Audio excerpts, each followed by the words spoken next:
right, guys, welcome to yet another episode of.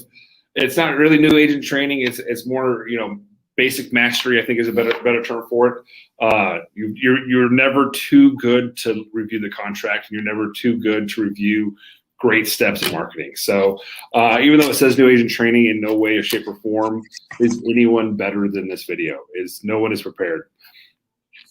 Kent has a copy of showing that when we're going through this contract, make sure you're actually looking at the contract, reviewing it, highlighting things. If you have questions, putting a star or a question mark next to it saying, hey, give us more explanation on this. Make sure we understand what we're doing.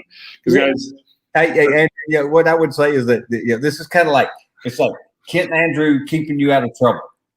That's really what we're talking about today is how do we get your deal done and keep you out of trouble? Absolutely. Yeah. At the end of the day, that could be the smoothest deal in the world until you forgot to check a box, you forgot to write something in, and we see those all the time. I just had a deal today. I was going over the CD, and I had renegotiated the contract to change it where from the seller pays title to the buyer pays title, but we didn't change the box about the survey addendum. So the buyer's paying everything except for they're getting charged for the survey addendum, which is kind of like, well, I guess, 60 bucks, whatever. Yeah. It's one of those things where you're like, the fun thing about the contract is that, we got all these brand new guys out there that run around and they're having fun and they're meeting people and they're getting buyers and they're getting sellers. They're doing the things they got to do. But then they get down about 3 weeks into this thing and, all these different timelines start popping up and they're like, oh, how did I lose this deal? Well, it's because they didn't, the reality of it is there's 32 ways for a buyer to get out of the contract.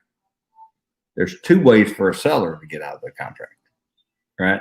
And so as a buyer's agent, we need to understand all those things, right? So how do we do our fiduciary responsibility to our client is we understand this. We've read it. We know what it said. And I know mine says draft on it because I've had it for a long time because I've read it since the day they put it out there. But this is the final draft.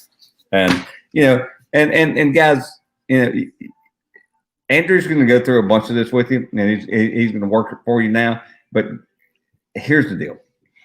Have this with you. Get your highlighter out, Be sure that you can come in and highlight everything that he's talking about so that you understand this. I mean, we're asking people to hand us the most valuable asset that most people will ever own in their life.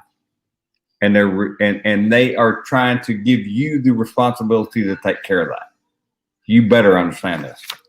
Well, and now understand the timelines, understand the loopholes, understand the issues. Because, especially for a listing agent right now, how easy is it to set it and forget it? You're like, oh, I was supposed to close a deal on July 6th, and you call the title company like, this deal bombed 3 weeks ago, man. I don't know what you're talking about. Yeah. You got to pay attention. You got to be making phone calls. You got to call the other agent for updates. You got to call the title company for updates. You got to call the lender for updates. Even if you represent the seller, if you've never talked to the lender, if you represent the seller, you're shame on you. I mean, it's the only answer. Yeah. I'm gonna call that lender the day I get the pre-qual and say, hey, is this serious? Are we good? Is there any issues that I need to know about? So I know what I'm walking into.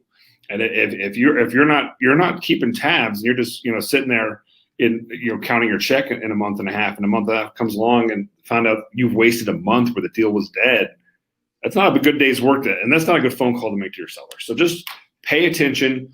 Put the dates in calendar, make sure you know what's going on, when, and do your due diligence, guys. This is, I hate to be the one to say this, and Ken, I think will agree with 100%. This is a pretty easy job. I mean, There's a lot harder jobs out there, but it's really easy to make a mistake.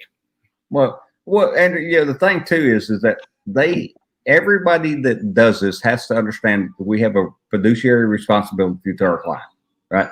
That's the code of ethics. If you want to break it down, what does the code of ethics say? It says that you and I have a fiduciary responsibility to our client. Right? And if you just think you're going to get paid, then there's a problem there. You need to understand that you actually have no right to be paid unless you do your fiduciary responsibility to your client. And so, this 18 pages that you need to understand completely to the end, is all part of that responsibility. Absolutely. And a lot of notices. And, the greatest thing, and I've talked about this a lot in the last episodes, but, we are required to give multiple notices to our clients. And the greatest thing about our contract that we have written by the Texas Real Estate Commission is those notices are done for us. You can't forget to give a notice because it's been done for you. And that's the great thing. And just understand that. So with no further ado, we're on to the next paragraph. We finally finished after two classes, paragraph 6. Yeah. A simple point too is, guys, if it's bold or it's bold and underlined, it's freaking important. Insanely important. Right. So just if you don't get anything else for this whole series, just read the things that are bold and underlined. We'll read it all, but definitely pay attention to those. Yeah, right. I'm going to share my screen now. I'm going to switch over to the contract now. I'm hoping we can see it now. We finally finished the horribleness that is paragraph 6, which is an insanely long 2-page paragraph. We're now on paragraph 7, a property condition. Now, there's a lot of little steps in here. So I'm supposed to be seeing your screen. I'm not. I'm not sure. Brenda, is he supposed to be seeing my screen? There we go. Now right, we're good. Thank you, Brenda. Yeah, thank you. Brenda is the most amazing. We love this guy. So paragraph 7 is property condition. There are tons and tons of loopholes and side steps that you need to be aware of and understand in paragraph 7. And there's a lot of stuff that people do wrong right off the bat in paragraph 7 that you need to be aware, make your seller aware and your buyer aware. So we're going to jump into it right now. Paragraph 7A, access, inspection, and utilities. Seller shall permit buyer and buyer's agent access to the property at reasonable times. Buyer may have the property inspected by inspectors selected by buyer and licensed by TREC or others permitted by law to make inspections. Now, I'm going to stop you right there. Right. Licensed by TREC or permitted by law. You can't have your friend, your uncle, your dad, your brother, your sister, whoever, just go start messing with someone else's home. They have to be someone who has qualified to do an inspection, because if anything goes wrong, the seller has to have the ability to have recourse done. If they're licensed inspectors, if they're people who are able to do the job, don't just have a friend do it. It's very important to make sure of that. I'm going to throw you a little piece of advice there, right? So here's a piece of advice for a real estate agent that's out there every day working, right? Is that if somebody calls and says, can you open the door so I can get in? They're not licensed by TREC, because they would have the ability to do that, So if you have to go do it, that's a problem. Now, I will say some members don't have access to lock boxes. And I agree with that to an extent, but it may not be a problem, but it's at least a red flag to go, why? Yeah, no, absolutely. And definitely something you need to make sure. So making sure that they're licensed inspector. And the real answer is, if they're your client's friend or brother or uncle or dad, they're most likely not licensed by TREC. No. Number 2, any hydrostatic testing must be separately authorized by seller in writing. Seller at seller's expense shall immediately cause existing utilities to be turned on and shall keep all utilities on during the time that the contract is in effect. We're gonna break both of those down real quick. Hydrostatic testing, guys, it's a very serious thing to make sure there's no leaks in the property, but depending on what kind of pipes the property has, could be detrimental to the property. So the only way to do hydrostatic testing is, 1, the inspector has to be a licensed plumber, and 2, you have to have permission from the seller. There's an entire form for hydrostatic testing permission in the promulgated forms, making sure that is done. Be very careful about doing hydrostatic testing, because if it's clay pipes or old pipes, it could really blow out the pipe system, which could be really detrimental to the property. So be very careful about doing those. That's just the notice I'm going to give. Especially on a house that was built before 1980. Absolutely. Yeah. The next one is also something that everybody misses, and I'm going to say this as clearly as humanly possible, and it will still be missed. Seller at seller's expense shall immediately cause existing utilities to be turned on and shall keep the utilities on during the time this contract is in effect. So from the day we have a contract to closing day, the seller is responsible to keep all utilities on the property the entire time. Yep. Inspector needs the utilities on. Appraiser needs the utilities on. The utilities have to stay on. And I hear that all the time. Can I turn the utilities off now? No, you cannot.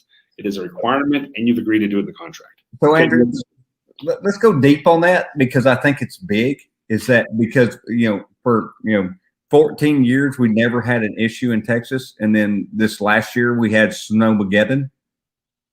Now, think about the fact that you have the electricity turned off in a house that maybe you still have the water turned on in, and what happened during that 7 days of, frost that we had out there? We blew up everything that they had. Now, I will say this, though, I want utilities on, especially in the winter months. I want them off, the water off at the street. I'm good with that. I'm very good with that. Yeah, we preach that I preach that because there's no worse day than finding out there's a river coming out of your listing. Yeah. So if it's a vacant home, I preach all the time. Is like, guys, you need to make sure the water's off the street. That means you need to go check it periodically, because neighbors may turn the water on to fill a pool. I've seen that happen. I've seen contractors go turn the water on, leave it on. You've got to make sure the water's off of the street, because if it freezes, it can be a very bad day. So if it's vacant, the utilities have to be on, but I strongly recommend the water turned off at the street in the winter months, just to make sure there's no freezing issues. And honestly, it's not a bad idea to do anyway. The toilet line can destroy a home in about 24 hours. And it's 2 turns. You reach down below it, make 2 turns, and it's off. Yeah. So, I mean, honestly, there's never a reason not to, unless they're doing watering or something going on. But I've got no problem ever with utilities turned on, but the water's turned off at the street. You just got to go twist, and it's on and going. It'll make your life a whole lot easier. I can give a nightmare story on that. Yeah. I had a listing. My wife actually got me the listing. It was a fellow teacher that she knew. He had retired. They were getting ready to move. Well, ironically, it was on the far side of town. My wife had a tire, her tire burst. So I went and helped put her tire on. So we're near that area. So I said, hey, do you want to go check out the house real quick? She's like, oh yeah, I definitely would love to. So we drive out to the house, look at it. And sure enough, we're walking through the house, and we see water in the back bathroom. But luckily, we were there. We saw it. We told them, we're like, hey, you've got a leak. Get it fixed. Then turn the water off at the street. He said, no, definitely. I'm so glad we caught this. It was great. So he called me the next day. He's like, hey, good news. We found the leak. We fixed the leak. We patched the drywall. Everything's good to go. It's awesome. Great news.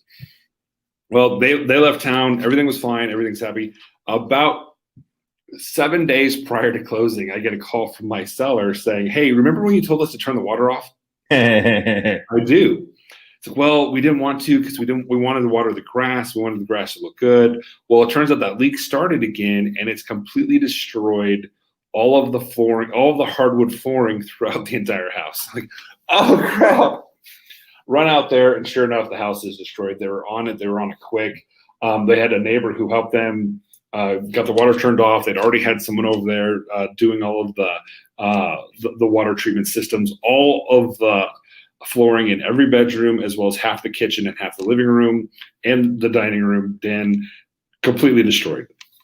So I make the phone call that you never want to make to the other agent and say, hey, fun story, fun question.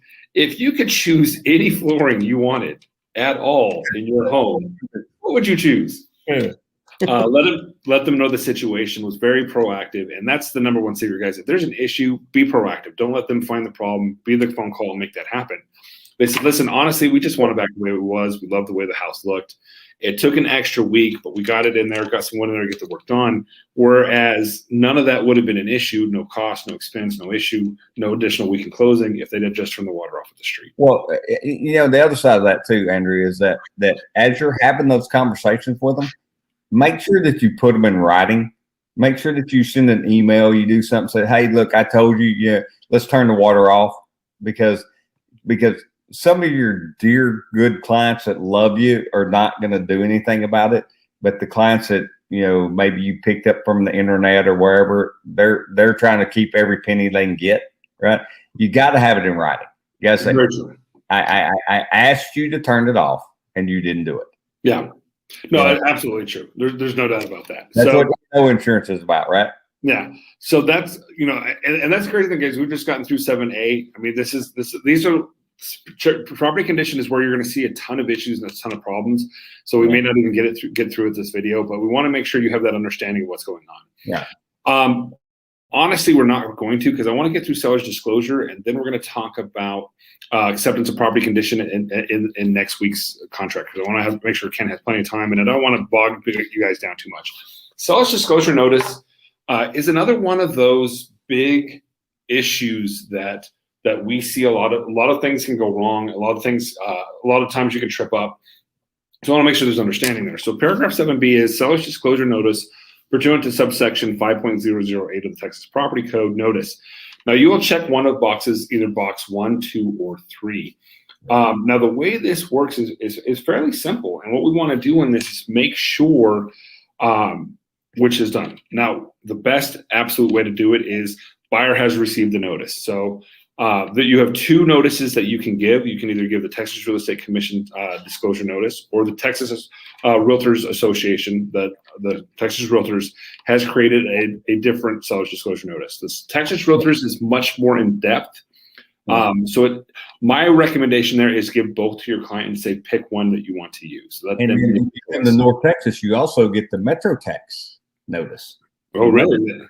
Created their own notice. Wow. Yeah. So just, hand all 3 of them to them. Yeah, and say pick one. Yeah. Now there's another opportunity. It's called Seller Shield. Do you know about Seller Shield? Yeah. Seller Shield is an independent party. Now they're going to try to sell your seller different things, but the nice thing about Seller Shield is they will, at no cost, walk the seller through the seller's disclosure notice and help them fill it out for them.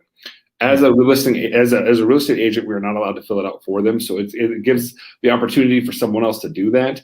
Now to just warn them, hey, they're going to try to sell you something. You may want it, you may not. That's up to you. But it is another opportunity as well. So now you has received the notice, or 2, buyer has not received the notice. Within blank days after the effective date of this contract, seller shall deliver the notice to the buyer. If buyer does not receive the notice, buyer may terminate this contract at any time prior to closing, and earnest money will be refunded to buyer.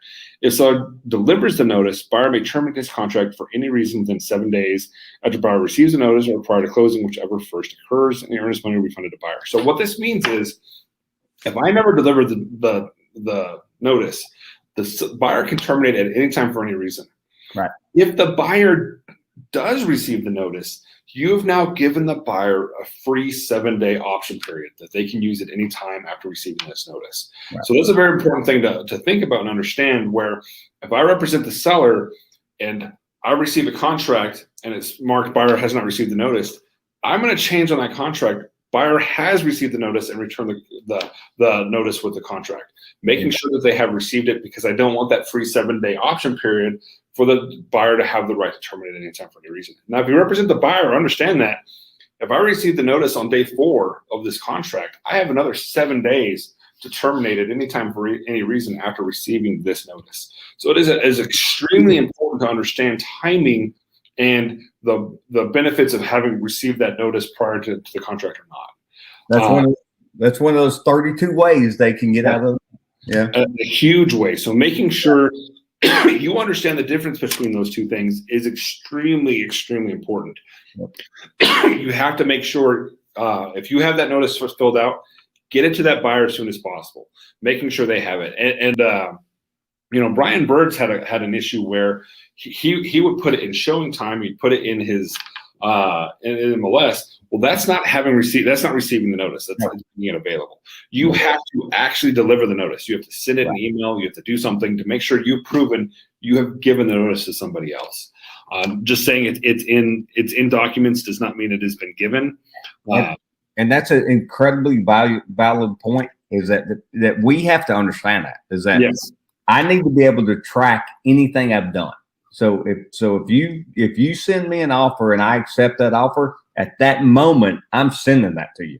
Yes. And I have record of it being sent, and I'm going to track and keep that record.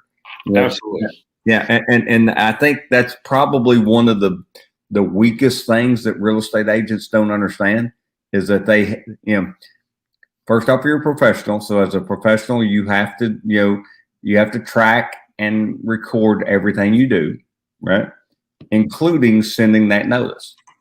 So the worst thing you'll wind up with what we call a commissionectomy, right? Is because you didn't send any information that said I got it. It went there, and somewhere down the line, you're going to have to spend money out of your pocket, out of your freaking commission, which you should never do, right? And you get a commissionectomy, and you learn those lessons once or twice in your life. Yeah, but here's the cool thing: is that Andrew and I are telling you right now, learn the lesson from us. Exactly. And that's the thing. Just because you can say, well, it was there. Did you send it to them? No. Did you deliver it to them? No. Are you sure they received it? Well, no. You didn't do it. And that's the thing. And that's why I bring it up, because Brian actually called the Texas Realtors hotline. And that's when they were like, if you have not proven you have sent it, then there's no proof that they received it. And that's where the value comes in. And that's what I say all the time. Us have made the mistake for you. Learn from ours and not yourself. And the other side of it is you put Andrew as your broker and me as your manager in a position where I can't help you. Yeah. I mean, I want to help you, and I'll try to help you, but the reality of it is I don't have the tools to help you. Right. You've taken away all power, negotiating power and conversation. And I've had deals where this has come up and people are like, hey, it's like, well, they played their trump card. You lost. I was like, there's nothing I can do about it now. Yeah, exactly. Yeah. So 7B, extremely, extremely important. Now, there are certain instances where a seller's disclosure notice is not required. So the option 7B3, seller is not required to furnish the notice under the Texas Property Code. Now, those are very defined reasons set out by the state of Texas. There are, they say 11, some say 11, some say 14. It just depends on how you read it. It is involved with the court. If it is not a single family property, if it is from a government entity to a consumer, or a consumer to a government entity, from one spouse to another spouse. These are reasons why you're not required to do one. Make sure you have the knowledge of when it is required and when it is not, because don't be making those decisions for yourself. But there are some times where the seller's disclosure notice is not required per the Texas Property Code. So understand that, have that knowledge, talk to your broker, talk to your manager, and make sure you know when are the reasons or not. The greatest thing about being in the year 2021, we can Google everything, and it takes about 3 seconds to go in there and say, what does not require, when is a seller's disclosure not required in the state of Texas? Bam, it's up. It's very easy to find. And that piece right there, you got to remember too, is you're going to have somebody come in and say, well, I don't live in the property, so I don't have to do that because it was a rental property, whatever. But you also know when the hot water heater was replaced, you know, when the roof was replaced, you know those things. And be very clear, not living in the property is not one of the 14 that does not require.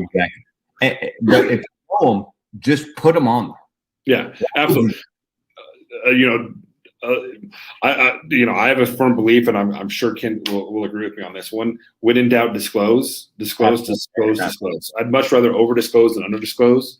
Yeah. There's conversations about death in the seller's disclosure, of when it's required to be disclosed and when it's not. I'm going to let you guys in on a secret. Your neighbors are going to disclose the death. Oh, absolutely. Your next door neighbor is going to tell them everything. Yeah.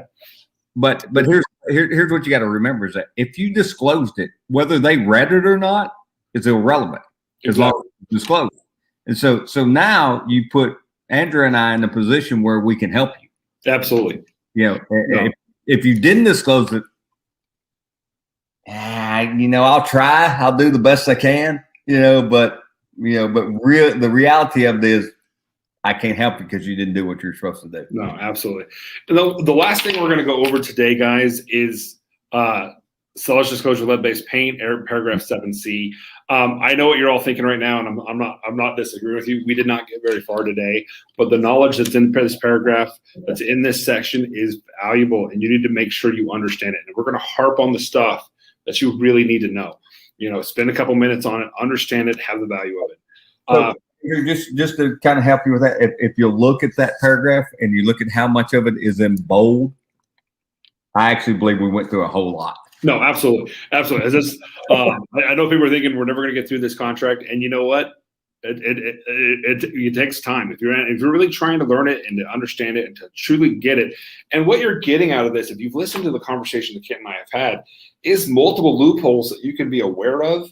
Mm-hmm. So you can either, if your client needs them, be able to use them, or if you're representing the other side, be aware of how to make sure they're not being used. And that's an important thing. If you have more knowledge than the other agent, your client is in a better situation and of how to work with a deal. So just understand that. Now, I want to go through paragraph 7C, 7C, make sure we guys understand this. This year should be so burned into your head as a real estate agent coming out of the Real Estate Academy that it should need no introduction, but it will. Seller's disclosure of lead-based paint and lead-based paint hazards is required by federal law for a residential dwelling considered constructed prior to 1978. Period. Boom. No ifs, ands, or buts. No. If you represent a buyer, you have to have given them the lead-based paint pamphlet explaining all of the hazards that are available for there. If you represent the seller, you have to have gotten with your seller and had them fill out the notice. Now, this is something that becomes an issue a lot because a lot of times the buyer's agent will fill out the notice, send it to the seller, and then have them sign. A seller cannot sign the notice after the buyer because I hate to break it to you guys, if the seller hasn't given a notice, the buyer can't have received it. So this is something that comes up a lot. The seller has to sign to fill out the notice, and then the buyer signs it. It's a notice if we give it to them. It's not a notice if they give it to us. Exactly. So, and I've seen that quite often where people are like, here, fill this out. It's like, you can't fill out my seller's notice for myself. Right. The seller has to have signed first, and the seller has to have signed and dated first. Now, the seller's notice, we'll get into the addendums at another time, but this is one of the ones that requires the real estate agent to sign as well. It is extremely important. I've never really thought too much about lead-based paint addendums and forms and all those things, and the year 1978 has always been there. But I actually went to a class one time from a lead-based paint specialist who talked about some of the issues that can come with lead-based paint poisoning and all the things that come with it. It's a much more serious thing than I think a lot of agents consider it. And so it's extremely important. Make sure your clients are aware of what's going on. Now, here's the problem with Texas. Texas is very close to the border of Mexico, and Mexico still has lead-based paint. Just because it was built after 1978 does not have lead-based paint in the home. But that is a requirement by the federal government. Federal law requires any home built prior to 1978 has to have the lead-based paint addendum form attached. You have to fill it out. No ifs, ands, or buts. If it's a home built prior to 1978, there's no lead-based paint addendum, someone is going to get in trouble. Make sure it's done. That year, the first thing you do when you're doing a listing or writing an offer is look to see what year that property was built. Period. Yep. That's all we're doing today, guys. Next week, we're going to start on the acceptance of property conditions because there's a whole lot in there we need to go over as well. And I want to make sure we have time to talk about the other section. So at this point, I would say that that the acceptance of property is that's almost an entire segment by itself. Exactly. And that's what we're doing. And I hope no one is sitting here going, man, this is taking forever, but we're trying to make sure you have a true deep dive of the importance of the parts that we've seen so many issues with. If you don't understand the importance of seller's disclosure timelines and how they work, it can really affect your client. If you don't understand a lot of the things we're going over, and property condition is another one of those things that's a huge thing. Now we're switching it over to Kent's side to talk about the joys of marketing and how to make money. Yeah, let's make a little money. So just to finish that up, guys, read your contract every day. Just put a copy of the information of brokerage services, the contract, and the third party financing, and just put it by your bed, and just read it. As you're reading it, take this really expensive tool that I have right here called a highlighter and highlight things. And if you don't understand it, then talk to us or talk to me, talk to Andrew, talk to whoever, talk to your broker, whoever. Just somebody say, I don't understand this piece. Why is it in the contract? Right? Because it's the most important thing you'll ever do. So, all right, I'm going to get off my soapbox and get on my other soapbox. Jump boxes. Yeah, I love soapboxes. All right, guys. So today, I want to talk to you a little bit about how to take advantage of the marketing system that I believe is the best system out there. It's done very well for us, and we've made a lot of money on it over our years. And so we do simple things. We make our phone calls to our top 100 people, our A's, our A pluses, and we move through that system the way that we've talked about in the past, right? We handwrite everybody notes, so we're always handwriting a note to somebody, and we're sending that note out saying, "Hey, Andrew, I love you. Thank you for having that conversation with me. If you know anybody's listening to Southern Real Estate, please give me a call." Right? So we do that, right? On the first day of every month, we send out what we call an item of value, and that item of value is real simple. It's a simple package. It's a simple piece that says, "Hey, look, here's cool things about your property, right? Make sure that you're taking care of your gutters, you're repainting your house, you're keeping the yard in line, because all those things are valuable when it comes time to sell your house, right?" So we do that.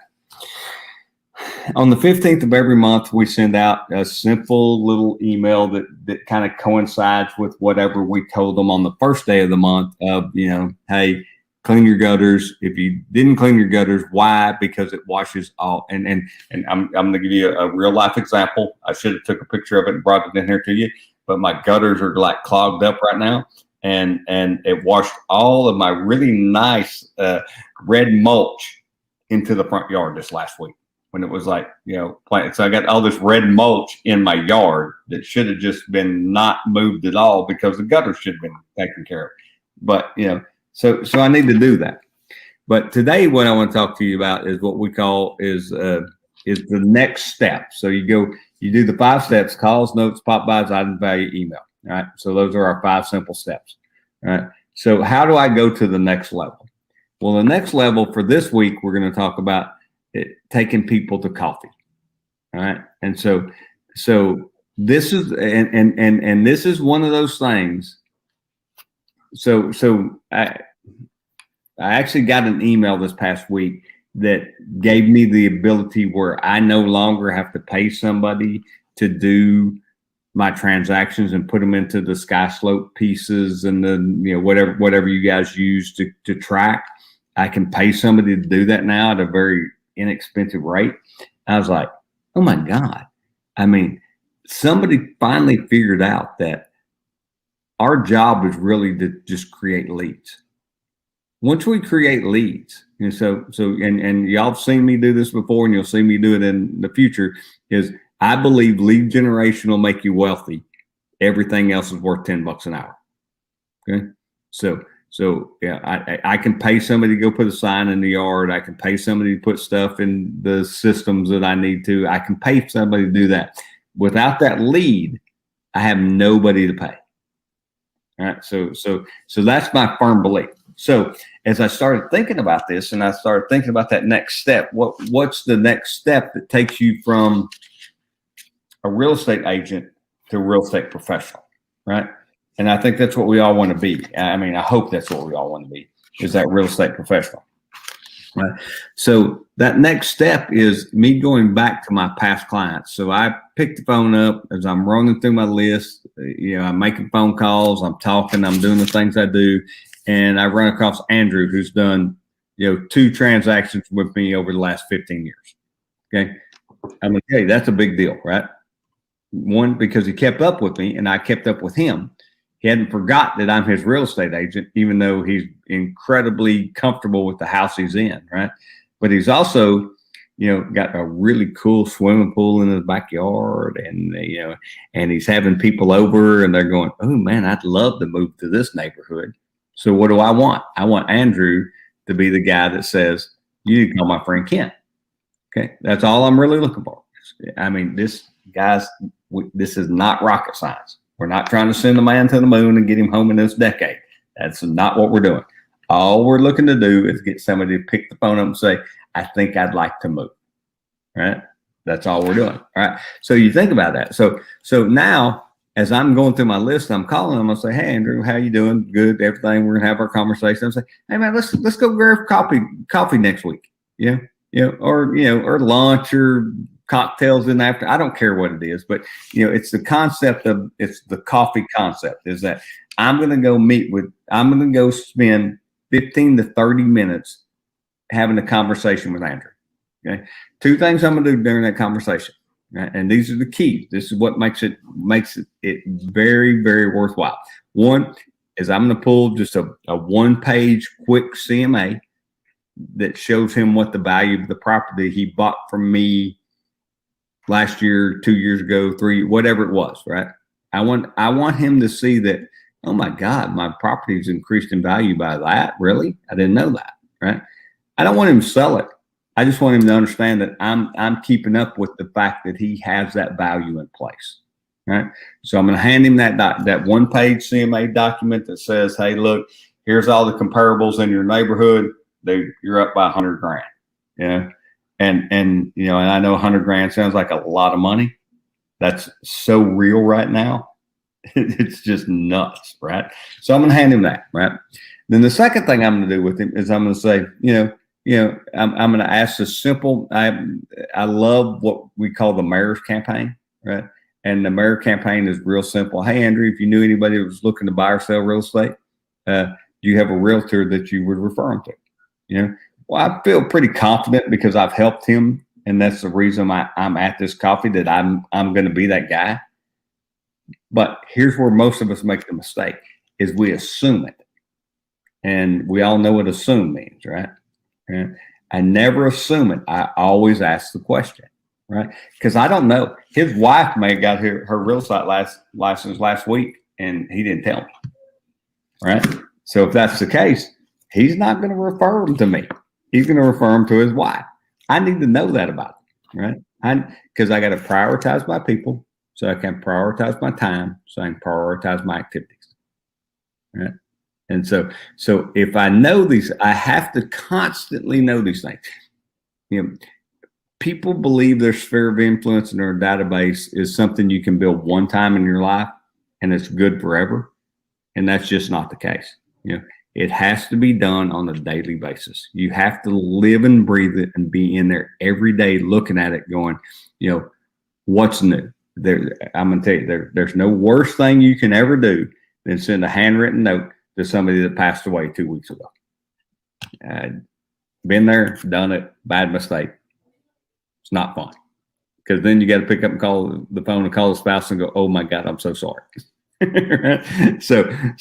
So what I want you guys to think about this is as you're going through your sphere of influence and you're working with your best people, you know, we all know there's an 80-20 rule. You know, 20% of the people are going to give you most of the referrals that you're ever going to get. So that's where you want to live in this thing, right? So as I'm going through that 20%, I want that 20% to be people that know and love me. Now, how hard, you know, and I realize coffee's expensive now because we have to go to Starbucks and buy $12 coffees that, but, you know, if I know Andrew's going to give me 2 referrals this year that I can turn into at least 1 closing, which in a market where we're, you know, $200,000 to $400,000, now we're talking about a $7,000 to $8,000 commission. I think I can afford a $12 coffee for Andrew. You know what I mean? And so that's where you got to go, guys. You got to make that sphere of influence the most important thing in your life. Now, in our next segment, I'm going to talk a little bit how to make that sphere of influence bigger through going out and grabbing people that you didn't know that you will know in the future, right? But I'm telling you, even if we don't know them, the only way to get them to do what you want them to do is to put them into the system where you're constantly building a relationship with them. People don't care what your name is. People don't care what franchise you work for. They just don't care. What they care about is, can I trust you? Are you good at your job? And do you care about me? And if you can get those 3 things across to them, life is going to be amazing. So look at your database, find the people that you know, pick a phone call up, do, and I'm not saying do it every day, do 1 or 2 coffees a week with somebody, get that to be part of what you do on a regular basis. 1, it's fun, and 2, it's valuable. So, so do it, and don't let other things get in the way. That's the biggest problem we have as real estate agents. I'll never forget when I first became a real estate agent, my family thought I didn't have a job anymore. And so they were like, "Hey, can you go take care of this?" I'm like, "It's 2 o'clock on Thursday. I'm working." And they're like, "Well, but you're a real estate agent. You don't really work." I'm like, "Yes, I do every day." Right. And that's the thing that you and I got to do is we have to get that mindset that we go to work every day. We wake up in the morning, we get dressed, we do what we do, we go to work every single day. When I teach the academy, I tell them, I was like, if the average real estate agent put in the same time effort at a job at McDonald's they do in real estate, they'd be fired from McDonald's. Oh yeah, they'd be multimillionaires. Yeah, but they don't. I mean, and the thing is, it's like, well, they have that attitude as well.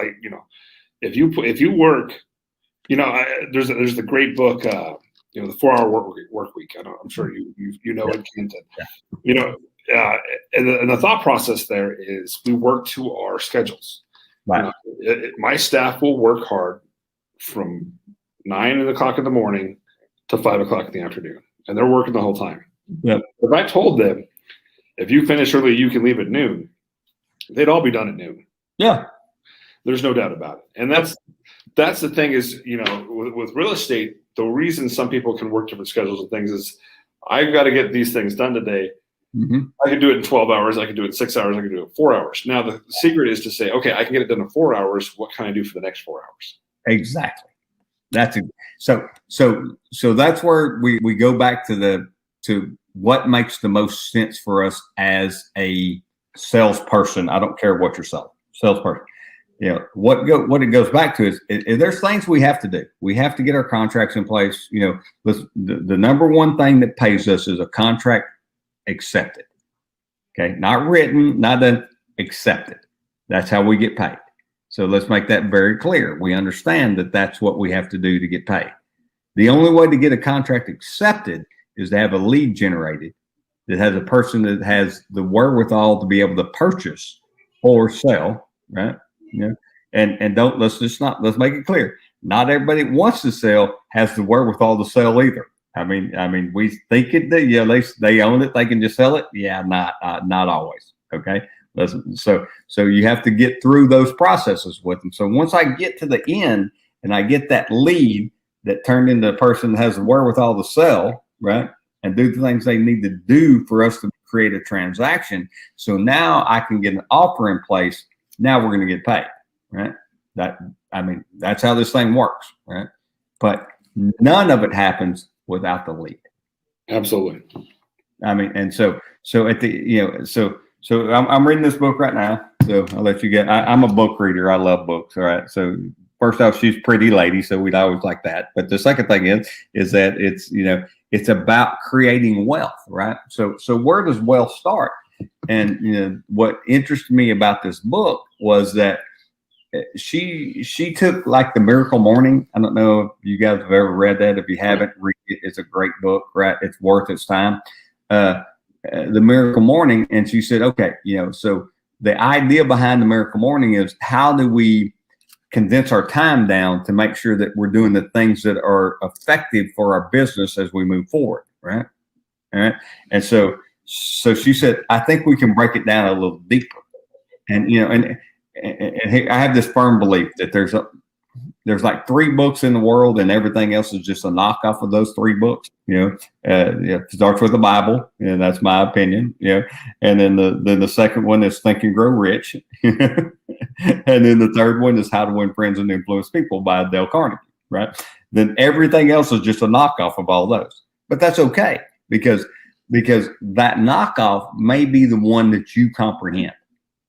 So if you're not picking up a book and spending 10 to 15 minutes a day in one, guys, I'm just going to tell you, there's nothing more valuable than taking 10 minutes a day and you may be like me, I'm a poor dumb country boy from Midlothian, Texas. I'll just tell you right up, 10 minutes of reading maybe 3 pages for me because it takes that much time for me to comprehend what they were saying, and that's okay. I'm going to tell you, it is the most valuable thing you will ever do in your entire life. Right? And so make it part of your daily routine. So I'm going to finish this thing up today with just a real quick, one of the things I always think about is brand new real estate agents going, so what should my day look like? When I wake up in the morning, what should I do? Okay. So I'm going to tell you this. So I wake up in the morning, every morning, I sit in my chair. I'm in my chair by about 7:15 or so. Okay. And so when I sit in that chair, the first thing I do is get me a cup of coffee, right? Because I'm that guy, right? I like coffee, right?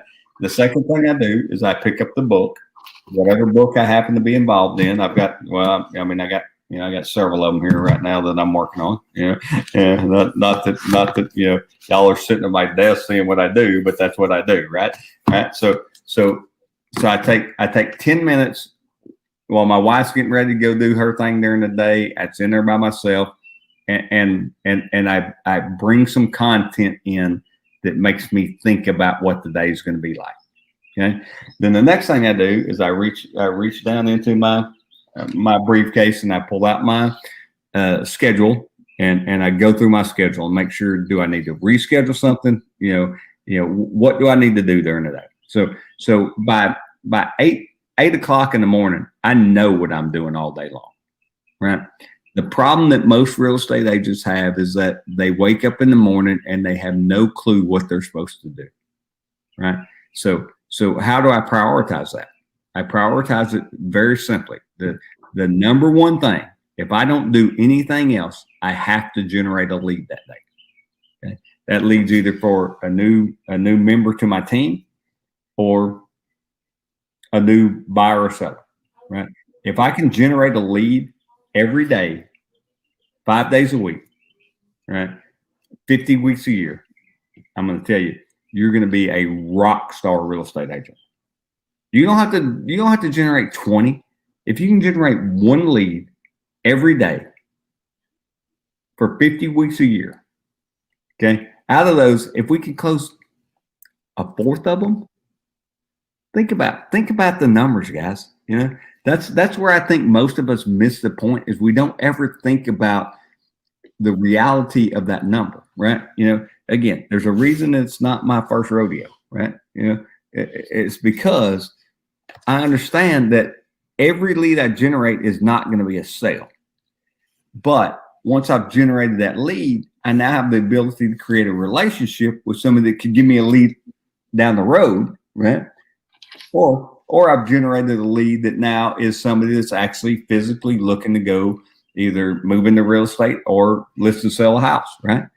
But if I didn't generate that, if I let all the other crap get in the way and worried about whether or not I'm going to go take a training class and I'm going to do all that stuff, but my number one between 8 o'clock and 9 o'clock every morning, and you can go. I'll publish my calendar. Y'all can go look at it. I have an hour every day that's set aside that I call Power Hour, right? And that Power Hour is when I go in and I write notes and birthday cards, right? Pick the phone up and I call people, and I do that every day, 5 days a week without fail. All right. So what does that do for us? That puts us in a position where I always know that I'm going to have something closing, or I'm going to have somebody out there, right? So the simple goal is to do these things that we talk about, these calls, notes, spot buys, item value, coffees. We're going to talk really heavy about our client appreciation party in the next segment, because that's a big deal, and there's 2 or 3 of them a year we need to do. One of them's coming up. And so I want you guys to think about that. But if I'm generating a lead, if I can generate 5 leads a week, okay, let's think about that. Right? We got 4 weeks in a month, right? So that gives us the ability to be able to go in and create 20 to 25 leads every month. Out of 25 leads, what if I can get those into a point where I can close 4 of them? Yeah, and Andrew, that I saw the light bulb go up on that right there. Oh, that's huge. Yeah, and so that's the reality of it. This is, again, and I say this all the time. We're not trying to put a man on the moon and get him home in this decade. We're trying to create 4 leads a month that are going to close. That's all we're doing, right? And most people that do that, if you can do 4 leads a month, and you start doing the numbers on that, I mean, that let's say you take 2 months off, right? That's 40 closings a year. 40 closings a year at an average of $250,000, $300,000 sales price. You just made 250 grand. That's why it ain't rocket science.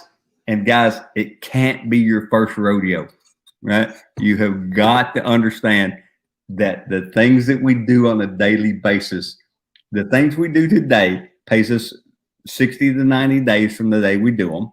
That's the hardest thing for a salesperson to understand because they want to get paid today. It doesn't work like that, right?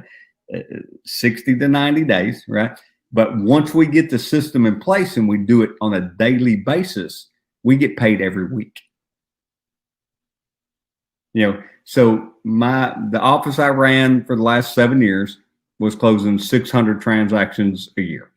All right. So when you do the math on that, that's 3 a day, 5 days a week.